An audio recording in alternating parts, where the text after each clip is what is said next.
pelo prazo regimental, doutor Fernando Maciel.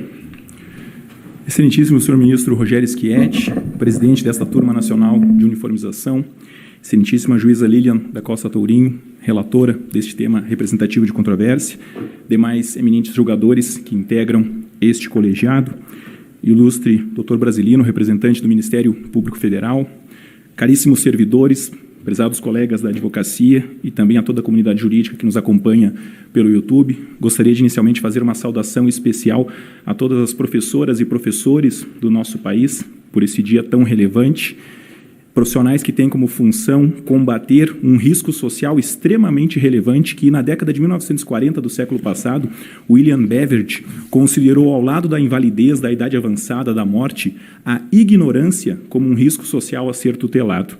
Infelizmente, o legislador constituinte brasileiro, ao compor a nossa Seguridade Social, se restringiu aos direitos de saúde, assistência e previdência, quando o correto, seguindo a lógica de Beveridge, seria incluir também a educação como um direito social que integra a nossa Seguridade.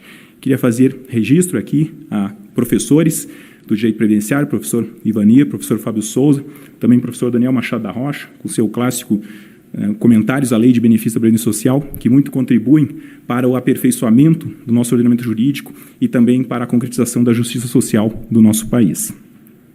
Estamos diante do tema representativo de controvérsia 365, que visa saber se o tempo de afastamento por um benefício por incapacidade, antigo auxílio-doença, intercalado, se ele poderia ser computado nas 120 contribuições necessárias para prorrogar o período de graça, conforme previsto no parágrafo 1º do artigo 15 da Lei de Benefícios.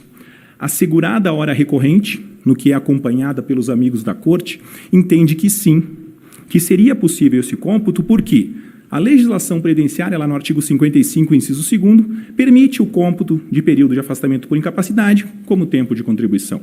O Supremo Tribunal Federal, ao julgar o tema de repercussão geral 1125, permite que esse mesmo tempo de afastamento por incapacidade também compute para fins de carência previdenciária. Então, a lógica é, se serve para tempo de contribuição, serve para carência, também deveria servir para a prorrogação do período de graça.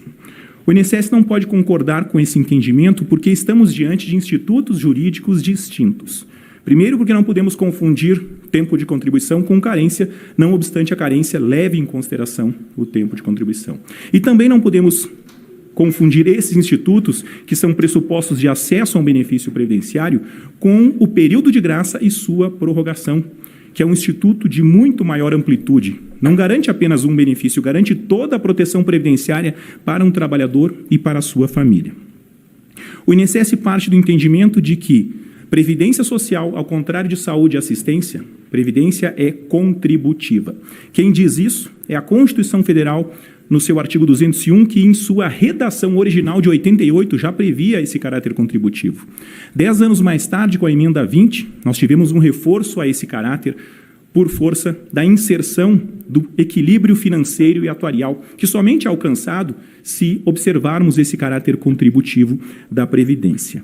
Recentemente, em 2019, tivemos a reforma previdenciária, emenda 103, que alterou a redação de um único objetivo ou princípio da Seguridade: diversidade da base de financiamento.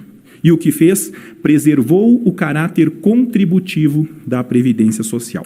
Portanto, entende o INSS que essa é a premissa geral, é o vetor interpretativo a ser considerado na interpretação de qualquer instituto jurídico previdenciário. Mas nós sabemos que no direito as regras possuem exceções. E nós temos uma exceção ao caráter contributivo, que é o instituto do período de graça. O que é o período de graça? O nome é autoexplicativo. Período é tempo, de graça é o que não paga. É o período que um trabalhador mantém a qualidade de segurado, mesmo sem estar contribuindo. O artigo 15 da Lei de Benefícios apresenta 6 hipóteses de manutenção da qualidade de segurado para quem não contribui. Vamos nos ater aqui às duas primeiras. O inciso 1º diz que, independentemente de prazo, quem está em gozo de um benefício previdenciário, salvo o auxílio acidente, que tem caráter indenizatório, todos os demais garantem a condição de segurado, mesmo para aquele que não está contribuindo. O inciso 2º diz que mantém a condição de segurado por até 12 meses quem parou de exercer uma atividade remunerada, parou de contribuir para a Previdência Social. Portanto, Período de graça é uma exceção ao caráter contributivo da Previdência Social. Avançando na leitura desse dispositivo, artigo 15, o parágrafo 1º diz que poderá prorrogar por mais 12 meses aquele que possuir mais tempo contributivo. Visa o quê? Prestigiar aquele segurado que tem muito tempo contributivo. E peço licença para ler esse dispositivo. O prazo do inciso 2º, que é de 12 meses, vai ser prorrogado para até 24 meses se o segurado já tiver pago mais de 120 contribuições mensais sem interrupção que acarrete a perda da qualidade de segurado. Não identifico nesse dispositivo a referência pago devido ao creditado. Não identifico referência nesse dispositivo a quem tiver mais 120 meses de tempo de contribuição ou 120 meses de carência. Aqui fala ter pago mais de 120 contribuições. E é por isso que, se período de graça é uma exceção, a prorrogação do período de graça é a exceção da exceção. Portanto, como vamos interpretar esse parágrafo 1º do artigo 15? Partindo da lição da doutrina clássica de Carlos Maximiliano, em sua obra Hermenêutica e Aplicação do Direito, normas excepcionais são interpretadas restritivamente. É isso que aprendemos no primeiro semestre da faculdade, é isso que eu transmito aos meus alunos. Estou ansioso para saber o julgamento desta Turma Nacional de Uniformização, para saber se tivemos algum tipo de mudança quanto a esse critério interpretativo. Portanto, se período de graça é exceção, a prorrogação do período é exceção da exceção, que deve ser duplamente interpretada de forma restritiva, de modo que entende o INSS que o benefício por incapacidade, por não gerar contribuição, não poderia repercutir na prorrogação desse período de graça. Também temos critérios teleológicos. Qual a finalidade do período de graça? É manter a proteção previdenciária de alguém que não pôde trabalhar, muitas vezes foi demitido, está desempregado involuntariamente, então essa pessoa vai manter a condição de segurado por 12 meses. Qual a finalidade de prorrogar o período de graça? É ampliar essa proteção previdenciária. Qual o critério? Quem tem mais tempo contributivo, como diz a lei, efetivamente pago, para ter direito a esta prorrogação. Tivemos acesso aos memoriais apresentados pelos amigos da Corte, referindo que, por exemplo, o artigo 26 da emenda 103 passou a mudar esse critério que antigamente adotávamos quando da análise da aposentadoria por idade, de modo que vai ter uma maior renda mensal do seu benefício aquele que tem mais tempo contributivo. Lembrando que esse critério de 2 pontos percentuais para cada ano que superar o tempo mínimo é um critério de aferição de renda, ou seja, o benefício já está garantido, só falta mensurar qual será o valor que este segurado irá receber.